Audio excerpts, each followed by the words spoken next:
Lou has had a couple of medical issues in the past, and he is back. And I want to congratulate him on his recent re-election. He was telling somebody he wanted to do one more term for the pension. So I said, oh, okay. All right, Lou. And someone said that he also was very, very fortunate because they didn't count his vote. They weighed them. He is very, very, very well respected, to say the least. So I just want to start by thanking our sponsor this morning, BAE System. What can I say about them? They're a corporate giant here in this wonderful state and in New England, but more importantly, a truly outstanding corporate neighbor. And we're grateful not only for their support for this morning's breakfast, but their ongoing engagement for the New England Council. And BAE is represented this morning by Lisa O'Coin, Vice President of F-35 Solutions, and Tom Bishop is also here, that many of you know. In fact, Sister Paula was talking about Tom this morning. Oh, we love Tom, we love that. So I said, oh my God, I'm OD'd on Tom. But we love him, we love him. So as 2022 draws to a close, we have New England Council, 2 final events this year. I wanted to remind you of Monday, we'll be back in Boston for a very special post-election outlook program featuring Jonathan Allen, senior national political reporter at NBC News. And then on Thursday, December 15th, we'll be in Washington for a Capitol Conversation breakfast with the United States Secretary of Labor, the former mayor of the great city of Boston, Marty Walsh. Today, we're thrilled to welcome back the senior senator, the great state here, New Hampshire, and needless to say, a great friend to the New England Council, and I'm sure to each and every person in this room. Now in her 3rd term on Capitol Hill, the senator has a well-earned reputation as someone who's willing to work across the aisle to advance policies that promote economic growth and quality of life here in New England and across this great country. Case in point, last year she played a key role in negotiating the landmark bipartisan infrastructure bill, which will make billions in investment to upgrade our roads and bridges, improve public transportation, and expand broadband access for all. Throughout her time in the United States Senate, she has been a champion for small businesses, an advocate for our nation's armed forces and defense sector, and has found tirelessly to combat and prevent opiate addiction here in the Granite State and beyond. Needless to say, we are honored that she could join us this morning amidst a very, very busy lame duck session of Congress to update us on the latest development and also to share her priorities for the 118th Congress. Please join me in welcoming our guest, the Honorable United States Senator Jeanne Shaheen. Okay. Bring my water up. You got your water. Okay. Thank you, Jim, for that very nice introduction. It's so wonderful to see everyone in person this morning. It makes me feel very festive, ready for the holidays to see everybody. And I was, as I was thinking about this event this morning, I was reminded by my staff, and most of you I think know Sarah Holmes, who is my state director, who is here, and Tina Kasim, who is working on business issues. But they reminded me that the last time I spoke to all of you, it was on Zoom, and we were talking about infrastructure, so to be in person is just great. I really wanted to start this morning by reviewing a little bit of the last 2 years. If you're like me,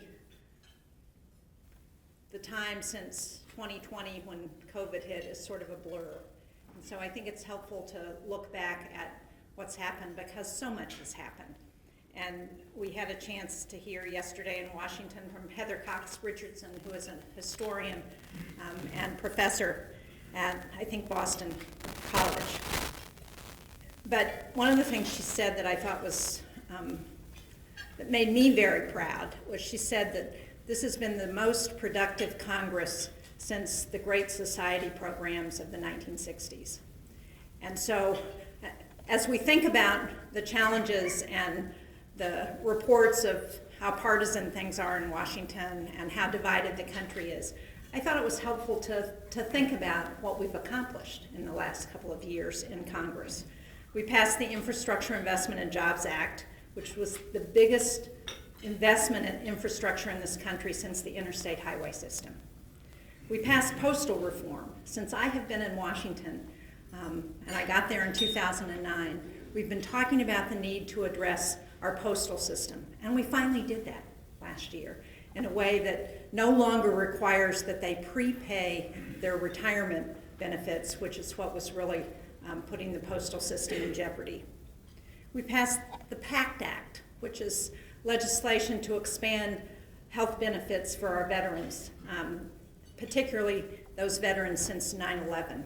And what it really does is to address the veterans, particularly who have been affected by toxic exposure, burn pits. Those who served in Afghanistan and Iraq have really been affected by burn pits, and it gives them the health coverage that they need. We passed what we called Safer Communities legislation to address gun violence. The first time in 30 years we passed legislation that addresses gun violence. We passed the CHIPS and Science Act. The United States had been falling behind in production of semiconductors, which, as all of you know, BAE knows very directly, are important for everything from national security, from our weapon systems to refrigerators, to cell phones. And when I was governor, we were producing about 30% of the semiconductors in the world. Now we're producing 12%. And we're not only producing not enough, but the ones we're producing are not the smallest, the ones that are on the cutting edge. And so what this legislation is going to do is allow us to make significant investments in the semiconductor industry, which right now is controlled about 80% by Taiwan.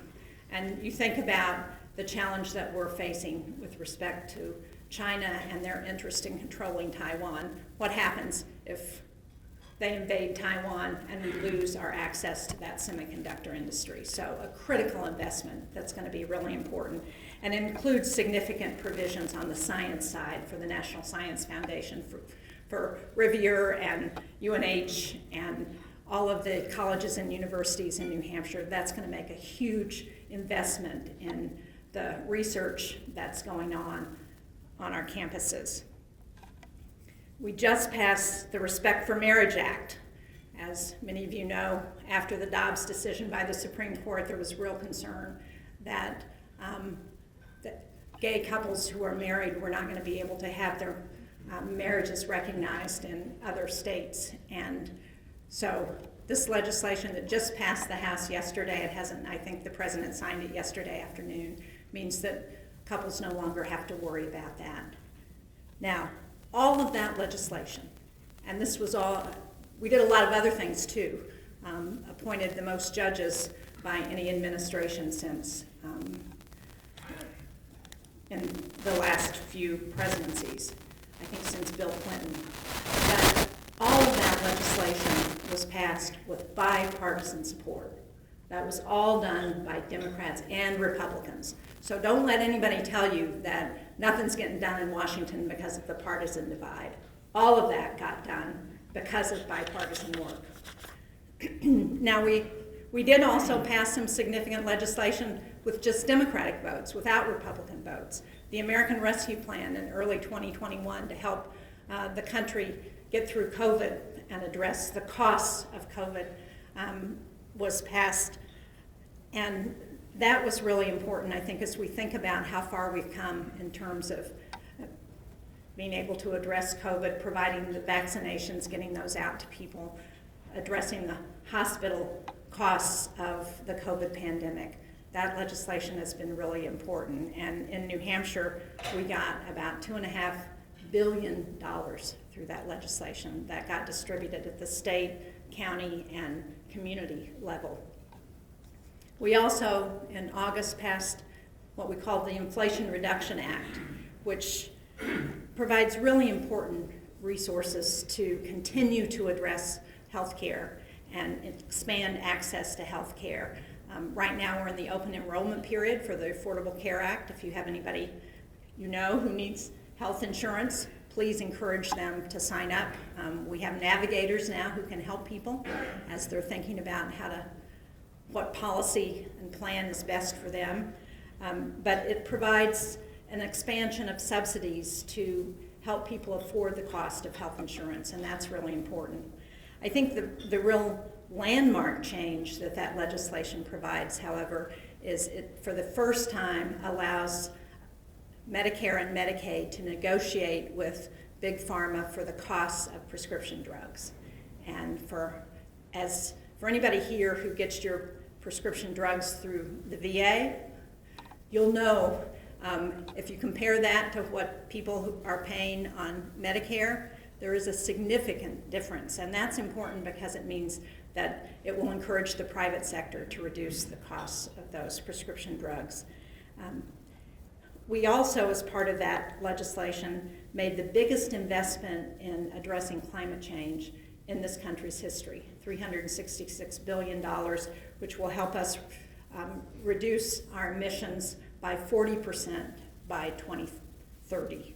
So really significant investments. And while all of that, and part of the reason that's important is because it helps us address our energy costs. And I know that businesses and households in New Hampshire, people are really feeling the high cost of electricity and power. And one of the things that we brought along today is a resource guide that helps give people information on how to access those new resources through the Inflation Reduction Act. It also includes who to talk to at the state level and the utility level if you have questions about the high cost of your electricity and your energy. So I hope we have those out, Sarah, in the back someplace? On the table. So please take one of these, share it with somebody. It's also online, and I hope will help as people are thinking about how to address the high cost of energy this winter. Now, while all that was going on, we also, as all of you know, I'm sure, had a major foreign policy challenge. Russia invaded Ukraine in February of this year, the biggest land war since World War II. And one of the things the United States did was to provide real leadership to help bring together a coalition to support Ukraine. I think this is the biggest foreign policy blunder by any leader since Hitler went into Russia in World War II. Putin's going into Ukraine. I think long term, this will be the end of Putin's leadership in Russia. Now, it's not going to happen right away, but what the United States did was to help bring together a coalition and work with NATO and with our allies in the West and in the Indo-Pacific as well to support Ukraine and continue to do that. I had the opportunity to meet with some women members of the Ukrainian military about a month or so ago, and they were looking for help for weapons, of course, because they have done a really amazing job of letting the world know and communicating the challenges they're facing. But what she said to me, and I told her I was going to repeat this every time I had an opportunity at home in New Hampshire. She said, "You need to give us the weapons so that we can fight the Russians so that you don't have to." And nothing says it for me better than that.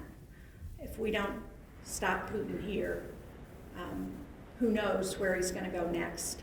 And we know that it's not just the West that's watching what's going on here. It's our other adversaries. It's China, it's Iran, it's North Korea. What happens with this war in Ukraine is going to be significant as we protect democracy around the world. So this has been a huge endeavor on the part of the United States, and I'm very proud. I was up in Halifax at the International Security Forum right before Thanksgiving, and we had people from all over the world. And one of the things we heard again and again and again was how important America's leadership was and is in the world. So I think this is a challenge that will have ramifications for generations to come. And I'm very proud of the role that the United States has played. So we've gotten a lot done. We have a lot to do. For all of you who are watching what happens with the budget, we still need to get a budget done in the last 2 weeks here of this congressional session, and it's challenging. But anybody who has any contracts with the state knows that a continuing resolution for the next year, which is what is the option that's being discussed, is not an option that works for anybody. It's not good for our men and women who are serving in the military. It's not good for those people who are dependent on help from federal programs like the low-income heating assistance, who are really looking for that federal help this winter to get through the winter. It's not helpful for people who depend on Medicare and Medicaid, and it's certainly not helpful for our economy, our defense industry, and our businesses. So if you have any connections to anybody in Congress, please call them up, tell them that that is not acceptable, that we really need their help. We need to get this done. I know that there are questions, but I want to address one other issue before I open it up to questions. And that is one of the things that I think has been important about the work that we've done in the last 2 years, really since COVID, since the CARES Act, when we passed the help for small businesses, are the investments that we're making in the future of New Hampshire and the future of this country. The investments in innovation, the investments in healthcare so that people can feel secure, the investments in our infrastructure. And all of that, I think, is important if we're going to remain competitive, if we're going to remain competitive as a state and as a country, as we look at the challenges we're facing from China, this great power competition that we're in the world. And it's been disappointing to me to see that some of the funding that we have brought back to the state of New Hampshire has not gone out as expeditiously and in the way that we had really hoped that it would. One area that I think is particularly important in that regard is housing. Many of you know that housing has been one of the biggest challenges that we're facing in terms of getting workers. And we brought back rental assistance as the result of money passed in December of 2020, and then again in the American Rescue Plan. And unfortunately, the state did not get that money out in the way that we really needed to, and it left thousands of people in the queue looking for rental assistance. Now we've been able to replace some of the $18 million that got recouped because of a request to the Treasury, but only about $4 million of that $18 million. So we still have people who are looking for significant help for rental assistance, and I hope that that's going to get better. Another area that I'm very concerned about is child care. New Hampshire got $77 million for child care, and as you all know, one of the things that happened during COVID is that a lot of women, mostly women, left the workforce because they needed child care, because so many of our child care centers were not able to operate. In addition to that $77 million, which is mostly in help to people who need help with the cost of child care, the state got about $30 million to look at how to expand our child care network.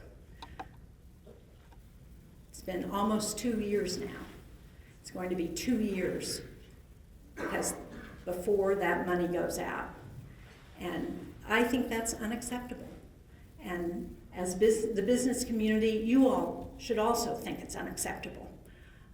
When money comes back to the state, we want to see it get spent as expeditiously and effectively as possible. And I hope you will help me in encouraging the administration to look at how to make sure we can spend those dollars in the best way possible. Another area is food. Sadly, one of the outcomes of COVID has been an increase in food insecurity in the state. And again, it's a place where there is money available at the federal level through the SNAP program, which is the successor to the food stamp program. And yet, the state has not put together a plan to enroll several, we think there are an estimated thousands of people who could benefit from enrolling in the SNAP program, and yet that hasn't been done. So these are areas that are basic to what people need in order to function. And as the business community, I hope you'll help me in encouraging the administration at the state level and in communities to really make sure that the money that's coming back to New Hampshire gets spent in a way that is effective and really gets done what is intended to get done. So I'm going to stop there. I really appreciate your attention this morning, and it's so nice to see all of you and to be here with Jim and everybody at the New England Council, and look forward to answering your questions.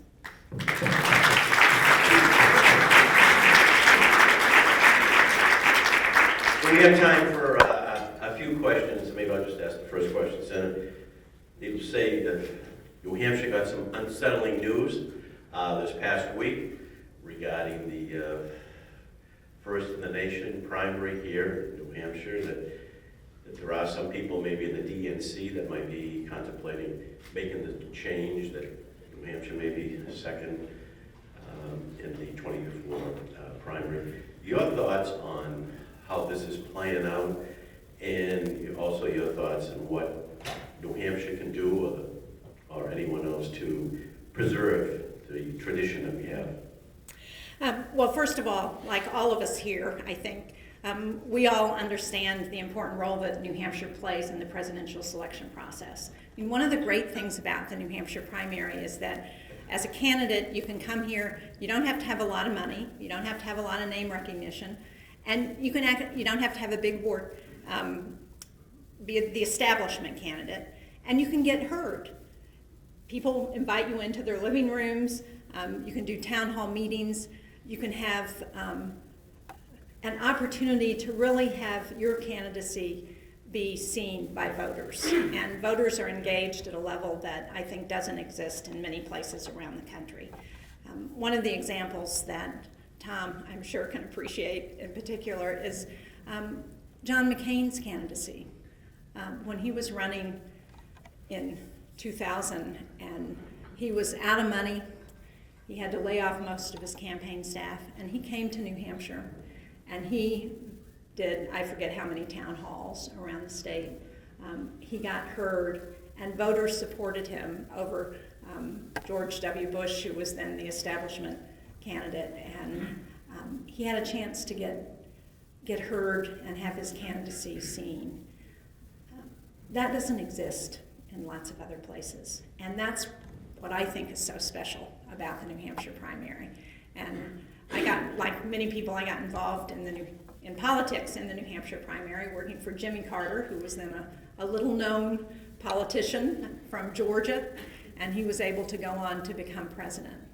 And I think if we don't have that opportunity because we've replaced New Hampshire by a big state or a state that doesn't have that kind of culture, and you don't develop that culture overnight. You know, we've had the New Hampshire primary for over 100 years, and we've had it because we said early on 100 years ago, we don't think these decisions should be made just by party bosses in back rooms someplace. The voters need to have a chance to weigh in.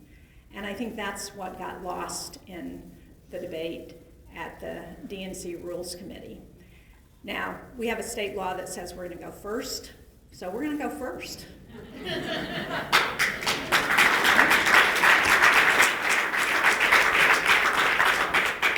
And we're going to continue to provide an opportunity to invite candidates here. The party is talking about sanctioning candidates, but I've been part of those discussions before, and they didn't stand up because candidates like coming here, reporters like covering the New Hampshire primary, and the voters take it seriously. And so I think this is a long fight that's not over yet. You know, the party said it was going to sanction Michigan a number of years ago when Michigan went out of order, and they didn't wind up doing that. So I think we have just begun to fight, and we will continue to do that. And then overnight, we read that one of your colleagues has now switched to become an independent, Kristen Sinema from Arizona. I know it doesn't really change the makeup of the body, and you don't lose any, the Democrats don't lose any clout. But do you think she's going to eventually caucus with Democrats, or is she just going to remain as an independent? You know, I don't know, Jim. I assume that this decision also, I haven't talked to Kirsten since she made the decision, so I assume it also had to do with her reelection in Arizona. And I think she has been an incredibly productive member of the Senate, and I hope she will continue to be. I worked with her very closely. There were 10 of us who worked on that bipartisan infrastructure package. Kirsten was one of those 10, and she was really critical in helping to lead that effort. So I hope she will continue to stay engaged and do the good work that she's been doing. One of the bills that's remaining in the lame duck session is that electoral count vote. Yeah. How optimistic are you that this is going to pass? So Jim's not going to give anybody else a chance. I gave you the mic, Senator. You know what happened. You know, if we can get an omnibus passed, I think we can get it done. And again, the Electoral Count Act is an effort to address the discrepancies that exist in the current law that really made what happened on January 6th problematic in terms of the procedural situation with respect to the transition of power. And again, this has been a bipartisan effort. I worked on this along with Susan Collins and Joe Manchin and a number of others. And Mitch McConnell and Chuck Schumer have both signed on as co-sponsors of the legislation. So it has support. And I think passing it is going to be really important before 2024.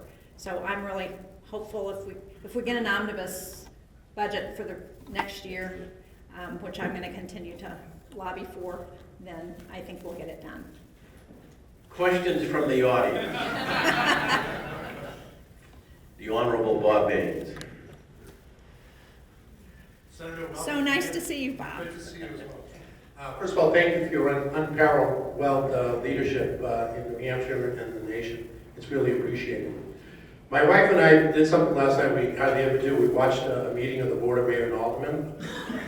I consider that like a crime scene going. Was that like PTSD? I know, yeah. And homelessness was a huge issue last night. Jim and I were talking about the table. It's such a complex issue.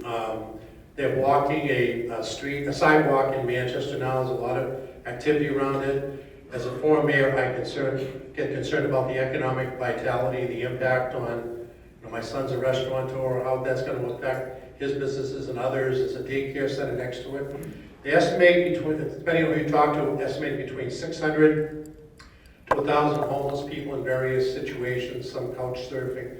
Affordable housing is an issue, but it was said last night, some of these people couldn't even afford $1 for housing. We need the help of the state government, the federal government. It's a problem in cities across America. I'd like to hear your viewpoint on that. Well, I agree, Bob. And one of the real strong aspects of politics in New Hampshire is that we've been able to work together at the federal, state, and local level to address challenges that we face. And we've got to continue to do that, and this is one of those areas where it's really important. That's why I talked about my concern for the rental assistance money. A little bit different, except that one of the things that happened in COVID is a lot of people lost the ability to continue to afford their rent. And that's why this rental assistance money was so important, and why we need to do everything we can to make sure that it gets out to the people who need it and helps keep them in their homes so they can get back to work. The What I think you're talking about, though, requires more help than just rental assistance, because for those people who are chronically homeless, they need not just a roof over their heads, they need some wraparound social services. And we have some programs in the state that do a really good job. Some here in Manchester, Families in Transition. We had a wonderful breakfast with Families in Transition here right before Thanksgiving, and they talked about some of their efforts to expand housing for people who are homeless. But we're not doing enough in order to ensure that people have the help they need. And again, that's why I'm so concerned when we get investments like we've had from the federal government. We need to think about how we can use them most effectively. There was funding that came into the county level because of the American Rescue Plan. Cheshire County worked with a consultant to take those dollars and look at how they could use them most effectively to provide social services for people, to support businesses in the state. And really we're thoughtful about how to make use of those dollars in a way that lays a foundation for the future. And that's what we've got to think about with respect to homelessness, and we all need to work together to do that. Other questions, Senator? Yes, sir. She's going to come over the mic. Good morning. Good morning. I have a comment for. Can I ask you to introduce Introduce yourself? yourself. I know Bob, but we haven't met. Oh, my name is Marcus Scott. How are you? Good. Nice to see you. Nice to see you too.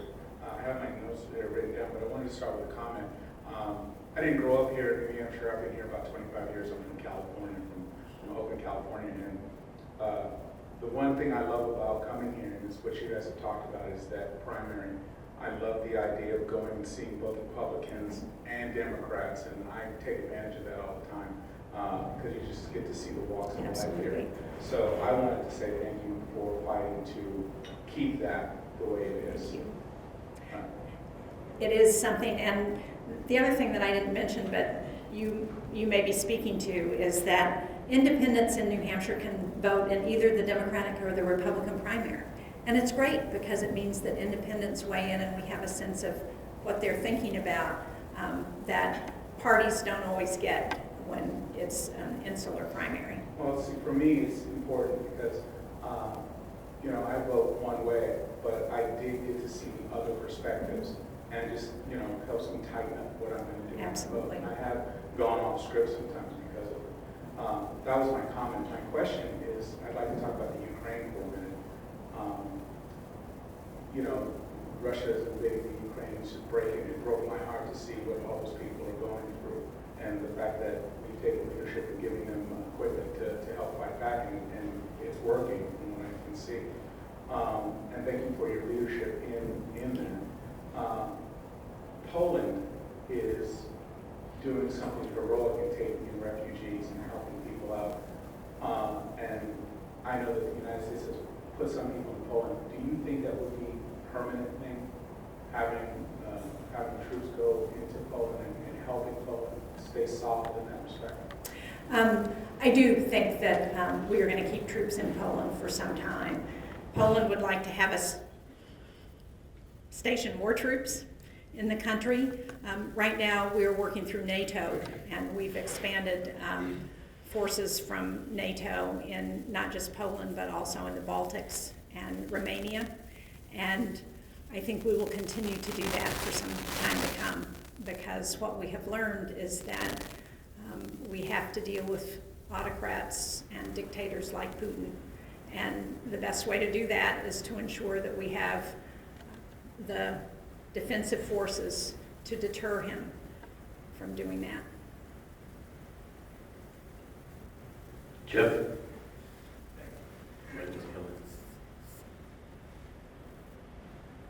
Hi, Senator. I'm Jeff Thielman, the CEO of the International Institute of New England. Good to see you. Nice to see you. You came to one of our offices. Yes, I remember. And you only wanted to talk to the clients, not the staff, or not to me. So my question is, we have Century Care Alliance, International Institute of New England, have resettled hundreds of Afghan humanitarian parolees in the state, and also now are seeing Ukrainians. And The Afghans who are here, the 82,000 Afghans who came to the United States of America, came here mostly on humanitarian parole. That's their status. Right. And you know those folks all served by the side of our soldiers and sailors and Marines in Afghanistan. And they're all asking for the passage of the Afghan Adjustment Act. Right. And I'm wondering if you can give us an update on that law. And that law, for everyone's benefit, would allow them to get a pathway to a green card to stay permanently in the United States. I'm really glad you raised that because of Afghanistan, but also because it speaks to the immigration challenge that we're facing in this country. And it's not clear to me that we're going to get the Afghan Adjustment Act passed in this session of the legislature, though it has strong support on both sides of the aisle. One of the challenges, we were hoping that it could get put on the defense authorization bill, but for various reasons that did not happen. And it's not clear to me that we're going to be able to get it on the omnibus. But I think it's important. And the whole issue of immigration is critical. And I'm talking about legal immigration now. Legal immigration in the United States is at the lowest point that it's been in my lifetime. And it's been that way for the last 5 years. You want to know why we have a worker shortfall? Well, that's one of the reasons. Because the people we were depending on to help with our workforce are not allowed into the United States anymore. And I think we've got to do something about that. I think it's a huge challenge, and the Afghan refugees who are here are a great example of that. Most of those people want to work. They want to build a new life in the United States, and we need to let them do that. So I think it's one of the next huge challenges that we're facing. You know, I was at the Kennedy School and Harvard after I left the governor's office. And I remember the dean of the Kennedy School at that time, David Ellsworth, he was an expert in workforce. And he showed us these charts that said by the teens and the early 20s in the United States, we are going to be relying on older workers and immigrants because we don't have enough workers. And we've got to address this issue in a way that allows us to get the people we need to continue to stay competitive. So thank you for everything that you all are doing. Well, I'm told that the senator is on a very, very tight schedule, so I'm going to have to conclude this. But as she just said to you, Jeff, thank you for all you do. We want to thank the senator for all that she does. And what a laundry list of accomplishments. And I think it's safe to say her fingerprints are on all those pieces of legislation. So very fortunate to have her in our state and our delegation in the United States Senate. So with that, thank you, Senator. We get a couple of quick pictures and then you can go. Have a wonderful holiday, everybody. I hope, and be sure, and if you have thoughts, you want to talk to us, there's anything that we can do to help, please call our office. We have an office in Manchester, Dover, Berlin, Nashua, Claremont. Where did I miss, Sarah? But call because we want to be helpful. Keene, yes, thank you. Stand right here, the senator.